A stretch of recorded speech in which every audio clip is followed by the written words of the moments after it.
Friends, ఇప్పుడు విజయ్ భార్య అలాగే సంగీత గారి కోసం రంగంలోకి దిగారు విజయ్ వాళ్ళ నాన్నగారు.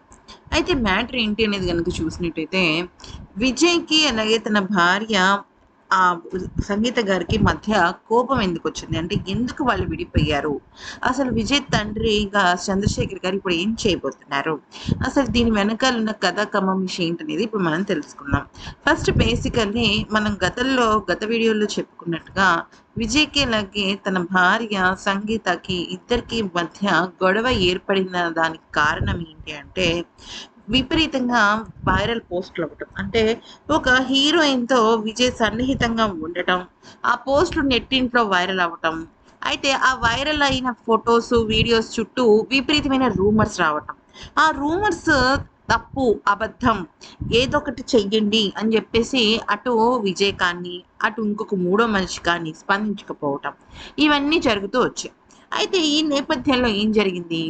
ఇక్కడ విజయ్ కుటుంబ సభ్యులు, ముఖ్యంగా భార్య, పిల్లలు, అలాగే ఇంకా విజయ్ చుట్టూ ఉన్న కొంతమంది శ్రేయోభిలాషులు, అంటే విజయ్ మంచి కోరుకుని, అదేంటి భార్య, పిల్లలు కాకుండా ఈ మూడో వ్యక్తి ఎందుకు తన జీవితంలోకొచ్చింది అనుకునే వాళ్ళు కొంతమంది విజయ్‌ని చెప్పడం జరిగిందనమాట. అంటే ఇది తప్పు, ఇది రూమర్స్ అని ఖండించండి, లేకపోతే మీకే ప్రాబ్లమ్ అవుతుందని చెప్పినప్పటికీ కూడా విజయ్ దాన్ని మాట దాటేశాడు.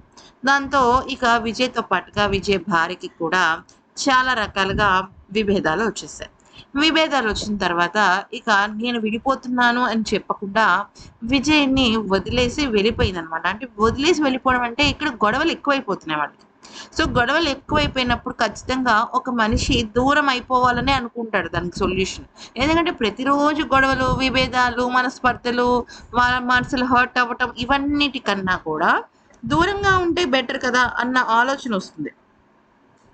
అయితే అదే విషయాన్ని ఇక్కడ సంగీత గారు కూడా చేశారు. చేసి ఇంకా ఆవిడ ఏంటంటే పిల్లల చదువుల నేపథ్యంలో ఆవిడ లండన్‌కి వెళ్ళిపోయారు. ఎందుకంటే లండనే ఆవిడ పుట్టిల్లనమాట. ఆవిడ లండన్‌లోనే పుట్టారు.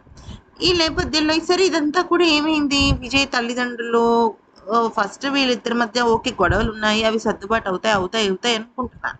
కానీ అవి కాస్త సర్దుబాటు అవ్వకుండా అది ఏం జరిగింది? చిలిపి గాలివానలాగా మొత్తం అంతా కూడా ముదిరిపోయిందనమాట. ముదిరిపోయిన తర్వాత ఏమైందంటే ఇక విజయ్ ఎలక్షన్ పార్టీ పెట్టటం. పార్టీ పెట్టింది కూడా విజయ్ తన భార్యతో దూరమైన తర్వాతే. పార్టీ పెట్టిన తర్వాత ఎలక్షన్స్‌కి సంబంధించిన జోరు ముమ్మరంగా జరగటము. అలాగే విజయ్ కుటుంబంలో జరిగిన ఫంక్షన్స్‌కి సంగీత గారు అటెండ్ అవ్వకపోవటం. అంతకు మునుపు సంగీత గారు ఎంత మంచి మనసంటే ఆవిడ ఏ ఫంక్షన్ జరిగినప్పటికీ కూడా ఆవిడ ఫస్ట్ కంగ్రాచ్యులేట్ చేయటం, విష్ చేయటం లాంటివి చేస్తారు. విజయ్ ఫ్రెండ్సే కాకుండా ఆవిడ ఫ్రెండ్స్ అందరి ఫ్యామిలీకి సంబంధించిన ఎవరినైనా సరే ఆవిడ చాలా మంచిగా యాక్సెప్ట్ చేస్తారు. అయితే ఈ నేపథ్యంలో ఏమైంది? సరే విజయ్‌కి తను దూరం అయిపోయిన తర్వాత తల్లిదండ్రులు కనిపెట్టారనమాట. ఏమైంది అని అడగగా వాళ్ళ మనస్పర్ధల గురించి విజయ్ ఓపెన్ అప్ అయ్యారు. అయిన తర్వాత ఏమైందంటే ఇంకా ఎప్పుడైతే తమిళనాడు సీఎంగా తను ప్రమాణ స్వీకారం చేయబోతున్నాడో అప్పుడు విజయ్ తల్లిదండ్రులు చాలా అంటే చాలా నచ్చజెప్పారనమాట. లేదు పిల్లలు రావాలి, వారసులు రావాలి, వారసుల కన్నా మన ఇంటి కోడలు రావాలి అని చంద్రశేఖర్ గారు చెప్పడం జరిగింది. వాళ్ళ అమ్మగారు కూడా చెప్పారనమాట. దాంతో విజయ్ కూడా యెస్, నా పిల్లలు చాలా ఎక్కువగా ఇబ్బంది పడుతున్నారు. వాళ్ళ లైఫ్ ఎందుకు పాడు చేయడం అని చెప్పేసి పిలవడం అయితే జరిగింది. సో, అంతా అయిపోయిన తర్వాత ఏమైందంటే ఇక మొత్తం అంతా కూడా జరిగిన తర్వాత ఇక ఆహ్, ఇక సరే ప్రమాణ స్వీకారానికి వద్దామనుకునే లోపు అక్కడ కాస్త హంగామా జరిగింది. తెలిసిందే కదా! త్రిష ఎక్కువగా అక్కడ హడావిడి చేయటము, అది కొంతమందికి నచ్చకపోవటము. ఆఫ్‌కోర్స్ విజయ్‌కి తను దూరంగా ఉన్నప్పటికీ కూడా విజయ్ మాత్రం ఇంకా తన భార్య విషయంలో తను తను అంత మనస్తాపానికి గురవుతుందని తను ఎక్స్‌పెక్ట్ చేయలేదు. చేయకపోయేటప్పటికి ఇంకా చాలా బాధపడ్డాడు విజయ్. అంతా జరిగిన తర్వాత ఏమైందంటే ఇక తల్లిదండ్రులు ఒకటే మాట చెప్పారు. ఎందుకనంటే మీ ఇద్దరి గొడవల వల్ల పిల్లలు చాలా ఇబ్బంది పడుతున్నారు. పిల్లల విషయంలో ఎక్కడో తప్పు జరుగుతోంది. మీ ఇద్దరి గొడవలుంటే అది పిల్లలకి పెళ్ళిళ్ళైపోయి వాళ్ళు సెటిల్ అయిపోయిన తర్వాత మీరు మీ గొడవలు చూసుకోండి. 27 ఏళ్ల పాటు మీ జర్నీ సాగించారు. ఇప్పుడు మీ జర్నీ సాగించాల్సిందే. విడిపోవడానికి వీల్లేదు. ఎందుకనంటే మీ ఇద్దరు ఏమి తప్పులు చేసేలేదు. ఘోరమైన తప్పులు ఎవరివి లేవు. కరెక్టే. ప్రతి జీవితంలో వైఫ్ కానీ, హస్బెండ్ కానీ తప్పులు చేస్తారు. కానీ మీరు సరిదిద్దుకోవాలి అని చెప్పేసి చెప్పడం జరిగింది. అయితే మరోవైపు కోడలికి ఆయన ఎలా అండగా నిలిచారంటే, ఇప్పుడు ఏదైతే ఈ 'త్రిష' తన విజయ్‌కి సంబంధించిన ఫోటోలు, దానికి చుట్టూ అల్లుకున్న రూమర్స్ అవి ఉన్నాయి కదా! అయితే ఆయన ఏమన్నారంటే, అది ఇమ్మీడియేట్‌గా 'త్రిష' ఖండించాలి. అంటే లేదంటే మూడో మనిషి ఎవరైతే తను అనుకుంటోందో, అంటే సంగీత ఎవరైతేనే తను థర్డ్ పర్సన్ అనుకుంటోందో, ఆ థర్డ్ పర్సన్ ఇమ్మీడియేట్‌గా ఈ విషయాన్ని ఖండించాలి. అలాగే మా అబ్బాయి విజయ్ కూడా ఖండించడానికి సిద్ధంగా ఉన్నాడు. ఎందుకంటే ఆల్రెడీ సీఎం అయిపోయాడు. తమిళనాడు సీఎం అయిపోయాడు.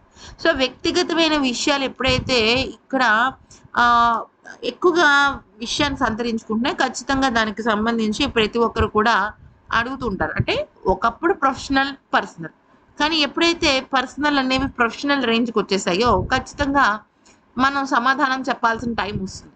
అదే విషయాన్ని చంద్రశేఖర్ గారు కూడా చెప్పారన్నమాట. నా కోడలికి నేను అండగా నిలుస్తున్నాను. గతంలో ఆవిడ చెప్పిన మాటలు ఒకటే. ఎందుకంటే సొసైటీలో ఉన్నప్పుడు సొసైటీని కొంతగా మనం గౌరవించాలి. అయితే ఇక ఏవైతే ఫోటోలు, రూమర్‌లు అవి చక్కర్లు కొట్టాయో వాటన్నిటిని కూడా వెంటనే తీసేయాలని నేను కోరుకుంటున్నానని, ఈ విషయంలో నా కోడలు చెప్పిన మాటలే నిజమని, ఎందుకనంటే ఒక ఆడకూతురుగా నా కోడలు ఎన్నో భరించింది. అయితే దానిలో నా కొడుకు తప్పు లేదు. నా కొడుకు తప్పు లేనప్పుడు దాన్ని ఏం చేయాలి అంటే ఖచ్చితంగా దాన్ని నేను ఖండించాలి. ఎందుకంటే ఇది కేవలం నా కొడుకు, నా కోడలికి సంబంధించింది కాదు. రీసెంట్‌గా 'జయం రవి' గారని ఆయన కూడా తమిళ హీరోనే అన్నమాట. సో, ఆయనకి సంబంధించిన వాటిలో కూడా సోషల్ మీడియా పోస్ట్‌లు, అలాగే 'జయం రవి' గారు ఏదో ఇడ్లీ నటి అంటే వెంటనే ఇమ్మీడియేట్‌గా దానిలో సీనియర్ యాక్ట్రెస్ 'ఖుష్బూ' గారు ఇన్వాల్వ్ అవ్వటము. అంటే ఇన్వాల్వ్ అవ్వడం అంటే ఈ సోషల్ మీడియా 'ఖుష్బూ' గారిని తీసుకొస్తే ఆవిడ సీరియస్ అయ్యారన్నమాట. సో, ఇలాగా చాలా రకాల నేపథ్యాల నడుమ ఇటువంటి అపోహలకు, విమర్శలకు అవకాశం ఇవ్వకూడదని చెప్పేసే నేను ఈ రకంగా చేయటం అయితే జరుగుతోందని చెప్పేసి ఆయన పేర్కొన్నారనమాట. సో, ఈ నేపథ్యంలో ఏం జరిగింది అంటే ఆయన ఇమ్మీడియేట్‌గా అంటే స్పందించి ఇమ్మీడియేట్‌గా వీళ్ళిద్దరి దూరానికి కారణమైన ఏదైతే ఉందో అది ఇమ్మీడియేట్‌గా ఖండించడం అయితే జరగాలి. అంటే ఇప్పుడు వాళ్ళు ఏమని అడగాలంటే విజయ్ అలాగే 'త్రిషకి' సంబంధించిన వీడియోలు గానీ, ఫోటోలు గానీ, వాళ్ళేమని చెప్పాలంటే త్రిష ఎక్కువగా నాకు ఈ వీడియోలు, ఫోటోలు ఒక ఫ్రెండ్‌గా మాత్రమే అని చెప్తే, అప్పుడు సోషల్ మీడియా అంతా కూడా రిలాక్స్ అవుతుంది. మెయిన్ మీడియా, సోషల్ మీడియా చాలామంది అపోహలు, కొంతమంది బాధపడటం, కొంతమంది సపోర్ట్ చేయటం ఇలాంటివి ఉంటాయి గదా! ఇవన్నిటిని కూడా పక్కకెళ్ళిపోవచ్చనమాట. సో, అది ఫ్రెండ్స్. ఈ వీడియో నచ్చితే లైక్ చేసి సబ్స్క్రైబ్ చేసుకోండి. కేవలం విజయ్ తండ్రి గారు మాత్రమే కాదు, విజయ్ తల్లి గారు కూడా ఇక్కడ ఆవిడకి అండగా నిలిచారనమాట. సో, అది సంగతి. ఈ వీడియో గనుక నచ్చినట్టయితే లైక్ చేసి సబ్స్క్రైబ్ చేసుకొని, పక్కనే ఒక గంట సింబల్ ఉంటుంది. అది క్లిక్ చేసుకున్నారనుకోండి, మేమేమైనా పెడితే ఇమ్మీడియేట్ మీకు నోటిఫికేషన్స్ వస్తాయి. నోటిఫికేషన్స్ వస్తేనే మీకు హ్యాపీగా ఉంటుందనమాట. సో, అర్థమైంది కదా! లైక్ చేసి నోటిఫికేషన్ బెల్ క్లిక్ చేసుకోండి.